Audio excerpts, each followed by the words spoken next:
Yeah, how's it going, everybody? This is Jose Trujillo, world's greatest living artist, with your pal. Look at this awesome haircut I just had done. Man, I needed to do my hair because I was looking muy malo. So, how's it going, everybody? Good to have you guys here. Thank you so much for showing up. Thank you for being part of this. Today, I was going to do an art demo, but I've been doing some other stuff, moving around. I'm not dressed for the part to be creating artwork right now, so I still wanted to bring you guys value. How's it going, Judy? I'm still going to bring you guys value, even though I'm not doing the art demo right now. I'm going to be doing the art demo later tonight. But nonetheless, bringing value is what's most important to me. What is important to me as an artist and as a, I don't know, je ne sais quoi type of guy is that you guys get value out of this talks. You guys get value out of this blogs. You guys get value, always value. I dislike very much. I want to say I hate when people are sharing stuff and they're not sharing any value. They're like, oh, hi, I'm just, just standing here, just, look at my face. No, let's do let's give each other value. That's what we can do. Thank you so much for the hearts. I appreciate that. So today I'm going to share with you guys something that I learned from one of my mentors, and it's called the MORE formula. Yes, it's called the MORE formula. I learned this from Grant Cardone. He's a sales expert. He's an entrepreneur. He's into all of that kind of stuff. And it's interesting what you don't have to be into entrepreneurship. You don't have to be an artist. Yes, you can be an artist. You don't have to be into that kind of deal, like selling automobiles or marketing and all that kind of stuff to get stuff from entrepreneurs, right? To understand. Like another one of the people that I follow is Gary Vaynerchuk. Right? I try not to follow too many because I don't want to get confused. This happened to me before where I follow too many gurus out there. And then I got confused because some gurus are like, this is my message. And sometimes it contradicts the message of another guru, but it's not because it contradicts the hustle. It contradicts the way they approach it. So what I would recommend is if you guys are going to go into the whole, I'm going to see what a guru is talking about and try to, how I can implement this into my artwork or into my art career. What I recommend is taking one or two at most. If you like Tony Robbins, learn from Tony Robbins. If you like, A, B, and C, whatever. Most artists don't do the whole guru thing. I am kind of sharing stuff like that, and people are like, well, you're not a guru. Of course I'm not. I'm an artist. But I'm sharing stuff like that because I know that a lot of artists out there are sharing a lot of minutia, a lot of like technical stuff that you can learn anywhere. I mean, you can just Google that and learn it anywhere. But more of the heady stuff, right? The stuff that helps us show up to the studio and that kind of stuff. A lot of artists are not sharing that, so I want to share that kind of stuff because it matters to me. I believe that mindset, having the right attitude, being positive, working harder than everyone else, doing more than everyone else, showing up more than everyone else will ensure that at least you get a shot. I'm not saying that that's going to make it happen. I don't know, right? I don't know. I don't know for a fact. I know it works for me, but at least it will give you a shot. Who would you rather be? The person that does something really great and shows up every now and then, or the amateur that is always there right next to, I don't know, whatever you do, right? In the art studio. I'd rather be the amateur in Da Vinci's studio, right? If I had a chance to be in Da Vinci's studio or have a chance to be in Monet's studio. How's it going? Glama, how's it going? Always go higher, says, yes, helping be successful is great to share. I love that. It is true. I'd rather be the amateur artist in Rodin's and Monet's studio than being a great artist in, I don't know, in my own place and not really learning, not really learning more. So that's why I seek people that have done something out there, that have done something big, not just in artwork, but, I'll learn from anyone. I'll learn from Henry Ford. I'll learn from Elon Musk. I don't care. I'll learn from any of those cats. Why? Because they already paved the way. It's not art, but it doesn't have to be art, right? Like Henry Ford was like, dude, this whole horse thing is not working anymore. Let's come up with a Model T, right? So that if you're an artist, you're like, man, this whole gallery thing or this whole just painting, I don't know, square paintings, it's not working anymore. Where can we take it next, right? So, I mean, it's a little bit of a stretch here, but I'm trying to say they didn't just think outside the box. They went ahead, right? They went ahead, and they created massive work. It wasn't just something that just helped them. It helped so many people. So I'm going to share with you guys what Grant Cardone calls the MORE formula. And I think that this is an excellent thing to approach, whether you're an artist or you whatever you do. You don't have to be one to cognate on this. So here it is. There's 4 steps to the MORE formula. Why the MORE formula? More in regards to more in your life. I'm not even talking about like monetary or any, no, like just start with you, right? You want more for yourself. You want more in your studio. You want more in your life, more richness, right, happening to you. So here are the 4 steps to the MORE formula. Number 1, here I go. Number 1, identify your ideal situation. This is your goals. Identify what it is that you want. And I'm talking about ideal, not realistic. Don't go realistic here. Go unrealistic. Identify your ideal situation. Come up with your ideal situation. Maybe write down 5, 6, 7 goals that you have in your life. Maybe one of them is where you want to be, where do you want to reach, what level of success you want to reach as an artist. Maybe you want to be the next, I don't know, Thomas Kinkade. A lot of people are like, I hate Thomas Kinkade. I don't know. Maybe that's your thing. So cool. More power to you. Maybe you want to be the next Monet. Maybe you want to be the next, I don't know, Koons or whatever. Right? Identify your ideal situation. That's in your professional career. Identify your ideal situation in every aspect of your life. Your marriage, if you're not married, your romantic life, bachelor life, or whatever. It doesn't matter. In every facet, right? Your spiritual life, your well-being, your health, your physical.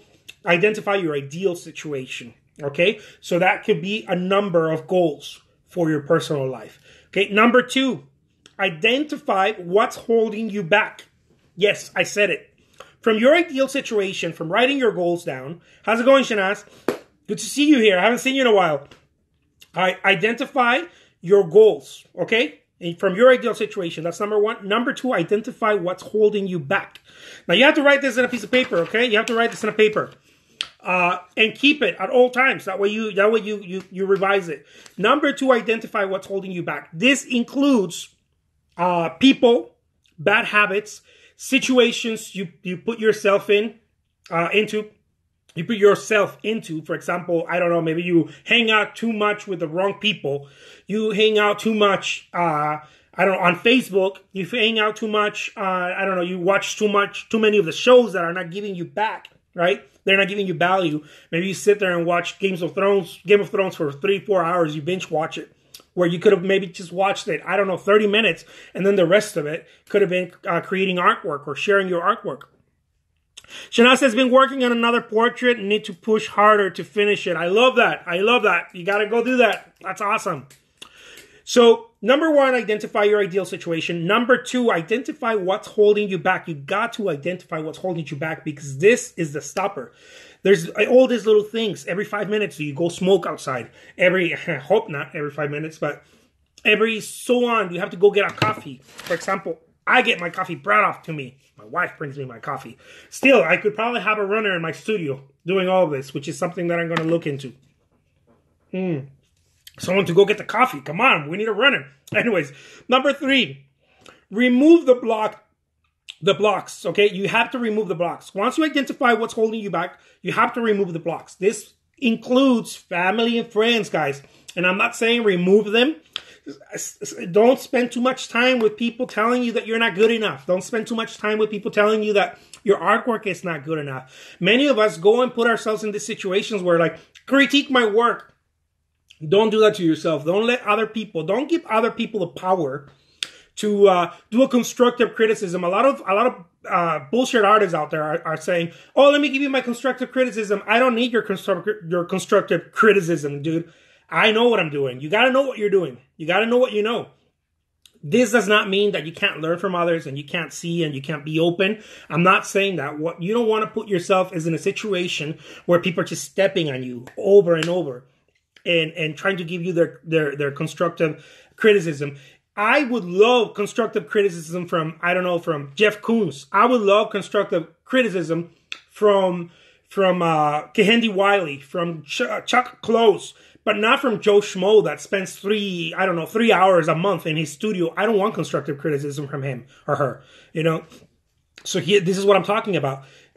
Remove the blocks, remove the people and the situations and the sometimes we put ourselves in situations and things that are just blocking us, you know. Waking up early, you have to remove that. I mean, waking up early. No, don't remove that. Please, I'll take it back. Waking up late, you know. Get yourself another couple of hours. Wake up earlier. For example, I'm always working on waking up at 5 in the morning. When I don't wake up at 5 in the morning, 4 or 5 in the morning, I get a little anxious. And I'm like, man, why did I wake up today at 7? Why did I, you know? So I'm always trying, because those 3 hours, you know, from 4 to 7, as opposed to waking up at 7, those 3 hours are gold for me. I'm able to do so much. When everybody else is sleeping, I already covered so much in 3 hours because I block my time in 15-minute blocks. So I covered so much in that. I know it sounds like, man, it's not artistic. No, it's not artistic. It's work. I've already talked to you guys about that. Number 4, skill up. Okay, you want to skill up. Notice how, this is not mine, okay? I learned this from Grant Cardone, entrepreneur, sales expert. The 4th one is you want to skill up. And notice why he placed the 4th one, why he placed skilling up as the last thing, because most of us want to skill up first.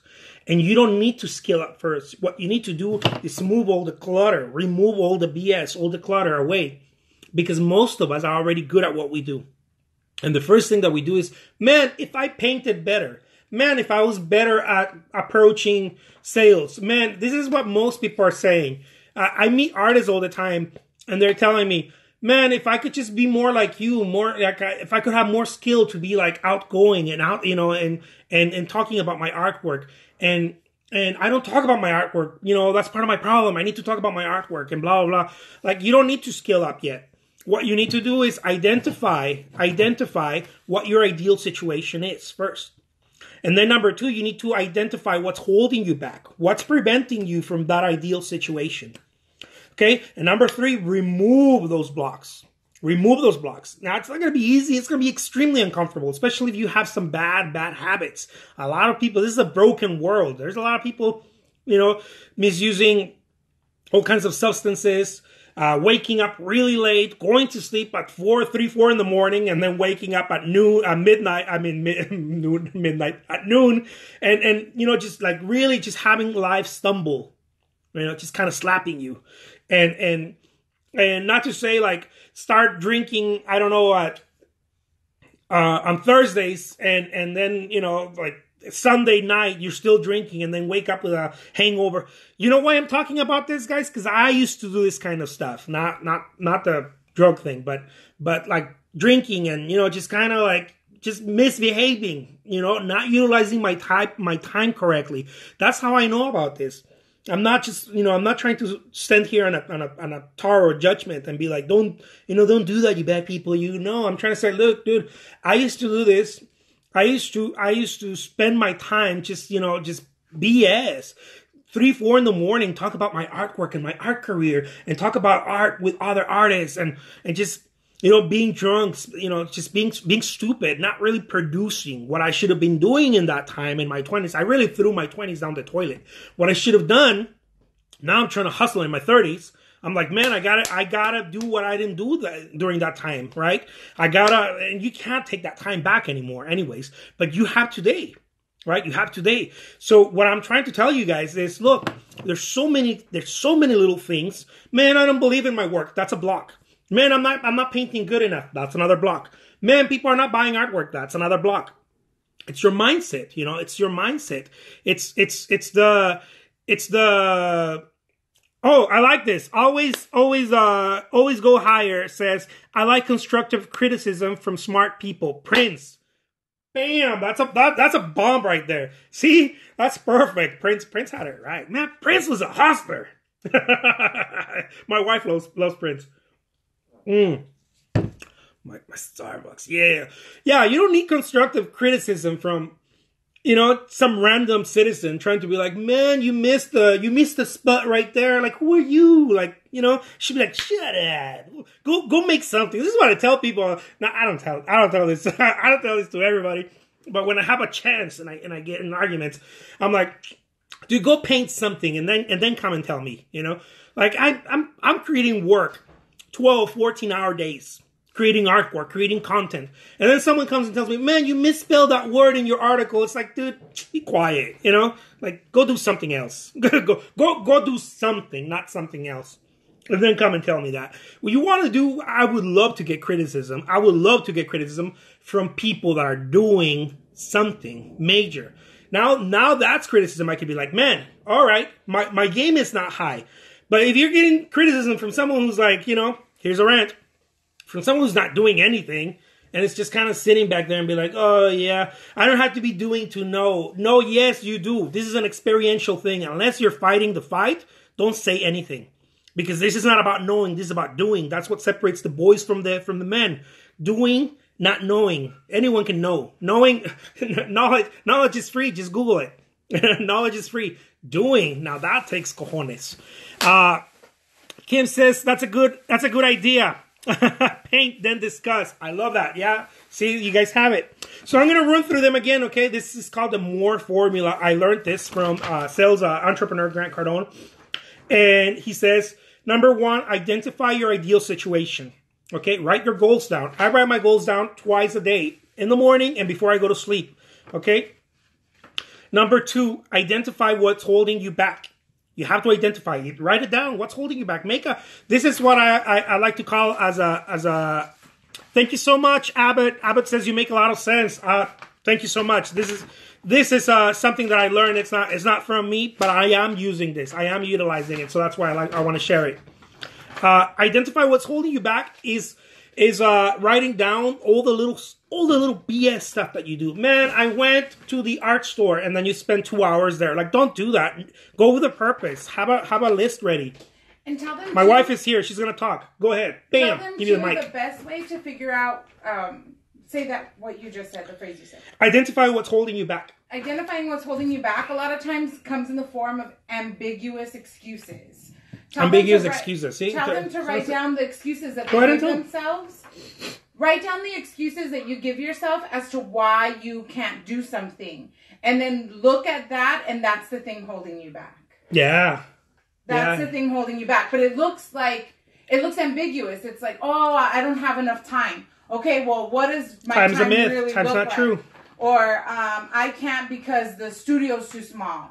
And those are things holding you back. Those are stuff I used to say. But we don't realize that they're excuses because they're not dressed up as an excuse. Right. They look like valid reasons. Look at your valid reasons. That's my wife is making a great point here. My wife is at Trujillo. She joins us. She's going to join us tomorrow on Thursday Cafecito. Packaging today. Thursday Cafecito at noon. She's packaging right now. We're doing some stuff. We're moving and shaking to what we can right now. We have to raise that. Anyways, we have to raise our bar. We're always raising our bar.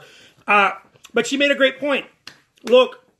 If it looks ambiguous, look at the things that make sense. That you're like, man, like for example, I completely get this, Abbott. My thing is I have a toddler on my case. Help, totally get it. And man, they're full of life, right? They're running around everywhere. They're little people. They're like little drunks, moving around everywhere. I remember when my son was little. Well, he's still little. He's 10, but when he was a toddler, canvases to paint on. I used to give him canvases. This is what I used to do. Here's the thing: give him some ruggedy clothes, whatever, to get stains on. And I used to put paper on the floor, and then give him canvases. I used to buy packages of canvases, those little thin ones that not the ones that you want to use for your artwork, just cardboard or canvases or whatever, And I used to give him paint. Like really cheap paint from like Michael's or some frame shop, some cheap frame shop online, whatever, and just keep him occupied. And he thought he was working with me, right? Which he was, because he was helping me work. So in a sense, he was working with me, right? Yeah. And so he's like, oh, look that. I was like, you know what? I gave him a couple of canvases, and he would just be finished with them really fast. And I was like, no, I'm going to make this little punk prolific. I'm going to make him prolific. So I give him a stack of little canvases and paper, and I kept him occupied. You know, just fully occupied for 2-3 hours, till the point where he was like, he just fell asleep next to the paint. You know, little acrylic paint, of course. You know, children acrylic paint. So that's one of the things that I did, and that helped me a bunch because they want to engage with you. They really want to engage with you, so make them work. Child labor. Well, no, and it's make them work for them. It's a win-win because you still get to have quality time with your child. Yeah, and they're actually so focused on painting that they let you paint. They give you the freedom to paint. Yeah, Shanaz says, I started a small notebook with all your advice. Keep me on track. I love that, Shanaz. Shanaz is very smart. She's always following us and showing up here in the talks, and she keeps a notebook. Guys, I'm not a big artist. I'm not like this not thing. Yet, I'm not yet. Anyways, my wife says, of course not yet. Mm-hmm. We're getting there. But I am a working artist. I create artwork for a living, and I create artwork, not just artwork, I create content. If you guys go to my YouTube, I don't have all these followers and whatnot. I'm getting started, but I'm going with force. I have over 1,000 videos there where I give tips and whatnot. One of the things that I believe is, if you have advice, if you have anything that's worked, physical advice, share it, guys. Don't keep it to yourself. Share it, because you enrich someone else, and it helps you figure out your deal too. You know, you're creating content, so people are hearing about you, and you're learning. And with the feedback that people are getting, that people are giving you, you're also learning. So it's a win-win, you know. Kim says that's a great way to instill art into his life. Yeah, definitely. About 5948 says, thinks, I think this will work. Never thought of trying this. Bless. Awesome. Thank you so much. Kim says it's a great way to make a living, and it makes the world a better place. Definitely. Definitely. Just sharing the work. You know, I used to think like, man, I'm going to make these paintings and I'm going to charge 10 grand, 50 grand for them. You know, like most artists, we're full of ideas, and of course that's the best scenario. You know, you want to charge millions for your paintings if you can. Why not? You know, if you're able to get to that place and you find people with that disposable income, why not? The thing is that most of us cannot start from there. And then we can't start from there, and then we get like, oh man, so I can't get started. Sure you can. Get started. Get started anywhere. You know, if you do little drawings on paper, I don't know, start by giving them away. You know, start by, I don't know, telling people, here, just give me $20 for it. Whatever. What means is that you get the ball rolling. We have two collectors. You get the ball rolling. We have two collectors that love collecting. There's my wife again talking. Who love collecting small, undiscovered artists. Yeah. And they had a whole folder, remember, of drawings, of ink drawings by an artist who they bought it unframed. A lot of times people think they need the frame, they need the presentation. No. But they were so You need to get going. That's what you need. They pulled out this folder, and it was not fancy, and they were so excited, and they were like, we can't wait to get these framed. Yeah. And so you don't even realize that you have a product sometimes. If you're an artist, something of value for someone else. If you're an artist, you have so much value, and you have so much product. If you create artwork, you have product. Look, this is your machine. Guys, please understand, this is your machine. This is your machine. All you need to do is remove the BS and start creating product and start sharing the product. You may not be ready for selling. Maybe you don't want to do that. Great. Doesn't matter. Start posting daily. Post it on Instagram. This is what I created today. And if you create 2 pieces a day, post it again. This is what I created again, guys. Check it out. I'm constantly doing that, maybe in efforts to show people, look, if I can, so can you. I make a living creating artwork. We're growing, we're expanding. We're not making millions yet, but we are doing really great. And we're happy, we're thriving, we're expanding, we're motivated, we're enthusiastic about this. And I think that every artist has it in him and her to do to achieve whatever their gig is. You know, maybe your gig is not this. Maybe your gig is like, I want to be a gallery artist or whatever. Go for it. The opportunity is there. Anyways, I'm going to run through this really quick again. The list, the more formula. This is what he calls it, the more formula. Identify your ideal situation. Write your goals down. This is what it means, okay? Identify what's holding you back. Okay, number 2. Number 3, remove the blocks. This includes people, bad habits, situations. You know, if you have a bad boyfriend, girlfriend telling you, maybe it's time to change. You know, if your spouse, don't change spouse. Come on. You know, you can be harder. You can be stronger than that. And again, maybe your boyfriend or girlfriend, you can be stronger. You can have you can get him involved. I don't know. It all depends on you. And number 4, skill up. You don't want to skill up first. Most people try to skill up first. You don't want to skill up first. You already have skills. You need to remove the mental clutter first. Shanaz says, I always say I can't paint with my hands. I will paint with my feet. Oh, I always say if I can't paint with my hands, I'll paint with my feet. If I can't paint with my feet, I'll paint with my mouth. Never stop. Never stop creating. There you have it. You know, there you have it. That's exactly it. You know, if you can't paint, I don't know. Take photographs or have someone help you paint. I don't know. Whatever. You know, Jeff Koons doesn't paint. Jeff Koons has someone painting. I mean, it all depends what you consider art and how you view the world. And it doesn't matter. Really, what matters is where do you see yourself and how you can create your work, of course, in an ethical way, in that you can enrich other people. You enrich yourself, and thus you enrich other people as well. So anyways, I'm going to leave you guys with that. And a little quick reminder, I will be doing one-on-one coaching. I'm going to talk to you guys about it. And I've been talking to you guys a little bit. I'm going to talk to you guys about one-on-one coaching that I'm setting up. And this is going to be 30 minutes, 1 hour, 60 minutes, and 90-minute coaching sessions that I'm going to do. And I'm going to show you guys the pricing and whatnot. If you guys want to do a one-on-one coaching and want to take it a step further, for example, where can I start?